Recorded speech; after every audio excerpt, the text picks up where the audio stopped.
Press the lord నిజమైన స్వరం జనవరి 16, 2025 హోలీ ప్రేహోం సంఘం వారి అనుదిన వాగ్దాన పరిచర్య. నీ కుటుంబీకులు భూమి మీద పచ్చిక వలె విస్తరించుదురనియు నీకు తెలియను. యోబు గ్రంథము 5వ అధ్యాయం 25వ వచనం. ప్రియమైన దేవుని వారలారా, దేవుడు యోబు గారి జీవితంలో పెట్టిన శోధనకు ఎక్కడా కూడా దేవుణ్ణి విసర్జించలేదు, నిందించలేదు, ఆయన శోధించేటట్టు మాట్లాడలేదు. ఎందుకంటే ఇవి దేవుడే ఇచ్చారు, మళ్ళీ దేవుడే తీసుకున్నారు.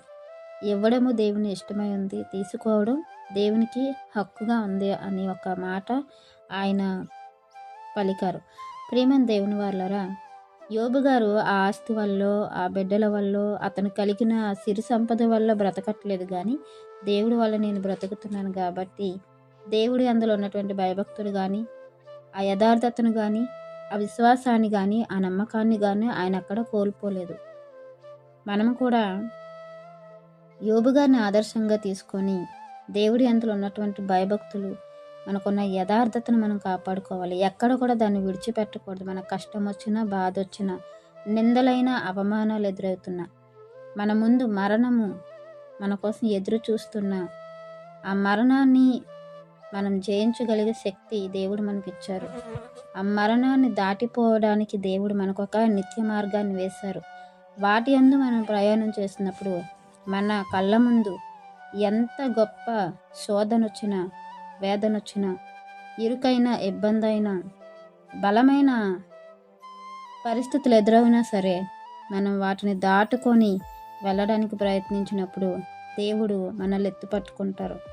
యోబు గారి జీవితంలో కోల్పోయిందంతా కూడా మరలా దేవుడు అనుగ్రహించారు. ఎందుకంటే అతడు దేవుడి అందులో ఉన్నటువంటి నమ్మకాన్ని, భయభక్తుల్ని, యథార్థతను నిలబెట్టుకున్నారు, కాపాడుకున్నారు. కాబట్టి మరి మనం కూడా అట్టి రీతిలో ఉండి మనము దేవుడి అందులో ఉన్నటువంటి ఆ భయభక్తుల వల్ల మన కుటుంబం ఆశీర్వదింపబడుతుంది, మన సంఘం ఆశీర్వదింపబడుతుంది, మన ఆశీర్వాద కారణాలుగా ఉంటామని ఈ వాగ్దానం మనందరి జీవితంలో దేవుడు ఫలింపచేయాలని ఆశపడుతున్నవారు దైవజనులు బ్రదర్ పి. నెహెమియా గారు. God bless you. ఆమెన్.